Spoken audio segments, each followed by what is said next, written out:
The United Nations has warned that any displacement of Palestinians would be tantamount to ethnic cleansing. That came after Trump's suggestion that the U.S. take ownership of Gaza and resettle the Strip's men, women, and children elsewhere.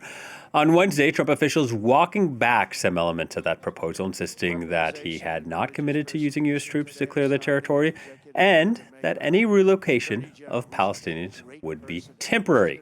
Just a reminder, most of Gaza's population has been displaced multiple times. Almost 70% of its buildings have been destroyed or damaged. Nearly 48,000 people have been killed in the war with Israel. Healthcare, water, sanitation, hygiene systems have collapsed, and there are shortages of food, fuel, medicine, and shelter. For more, we can speak to Dr. H.A. Hellyer. He is a senior associate fellow in international security studies at the Royal United Services Institute for Defense and Security Studies in London. Hello to you, and thank you for joining the program. What do you make of Trump's proposal, and is it forceful or voluntary displacement? Well, thank you for having me on your program. Let's be really clear. This is ethnic cleansing. And I don't think anybody should really sort of dance around the outward meanings of what is being said. The American president has made it very clear. He talked about cleaning out. He talked about being voluntary, being permanent, but he hoped that it would be permanent, that they would provide some sort of alternative arrangements for Palestinians so that they would never return. So the idea that it's voluntary, I think, is kind of ludicrous. And also it fits very much in the discourse that we've seen regularly across the Israeli political spectrum over the past 15 months. That has been very keen on the idea of thinning out the population of Gaza, reducing its population. I just published a piece in Prospect magazine in the UK today that actually documents all of the statements to that effect. And I couldn't get all of them, actually. There's so many. Right. So no, yeah, it's another absurd plan. Right. The forced expulsion of people is ethnic cleansing. I think a lot of people are trying to hold the Trump administration to that task, despite them walking back some of these comments. And the language he's used about calling it a destruction site and cleaning out the Strip, as you mentioned, also very explosive language. What does that do? What impact does that have on the peace process? There is no peace process. There's a hostage negotiation going on. I would not call it a peace process.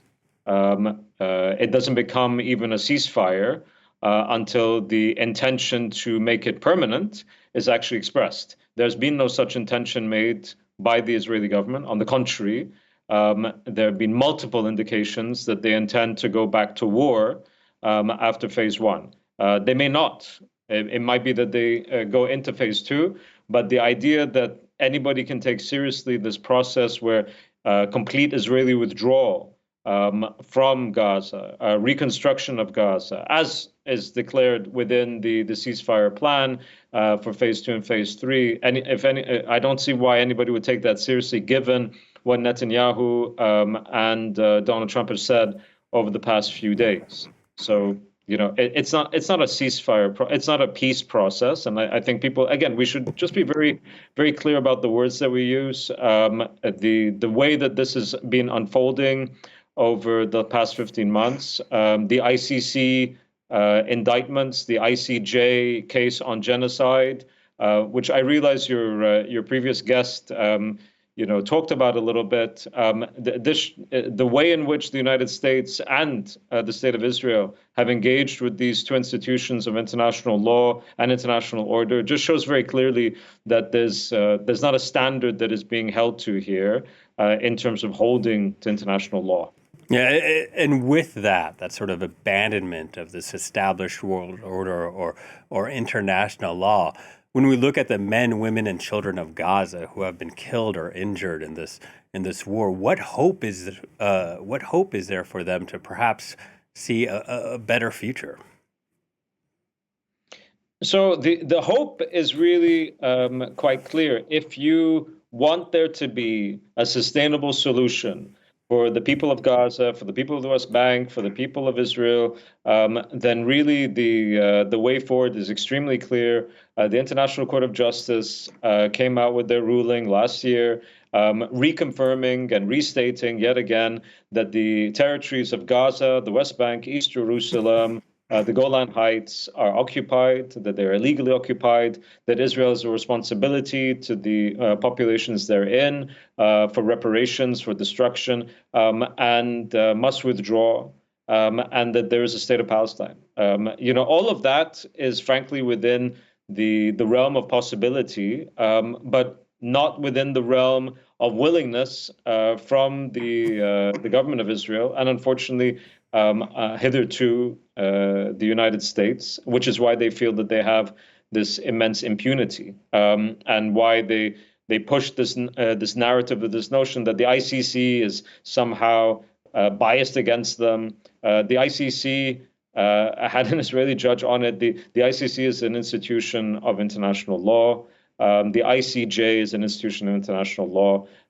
Bias does not explain why this is happening. If the Israelis are annoyed at being held to account in this sort of way, then perhaps stopping the actions that provoke these claims in court cases would be a good idea. Yeah, and how do you feel about the tensions in the wider region? We have this ceasefire in place, but it doesn't feel like we're any closer to getting peace. Do you think that the situation could devolve further?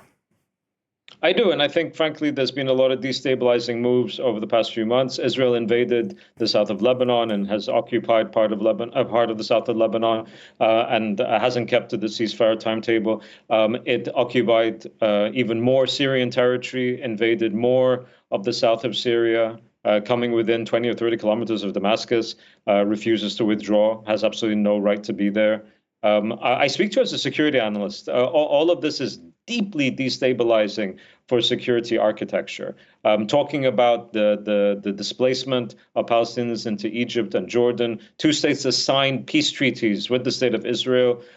This would be incredibly dangerous, immensely destabilizing, and they've rejected it utterly. And yet the Israelis still seem to keep talking about it as though it's some sort of actual genuine option. And unfortunately, I think that this sort of pattern will continue until the Israeli government is forced to actually uphold its obligations in international law, not to do anything that's against international law, but to do what's in accordance with it. Doctor, thank you very much for your time. Dr. H.A. Hellyer joining us from London. Thank you. Thank you.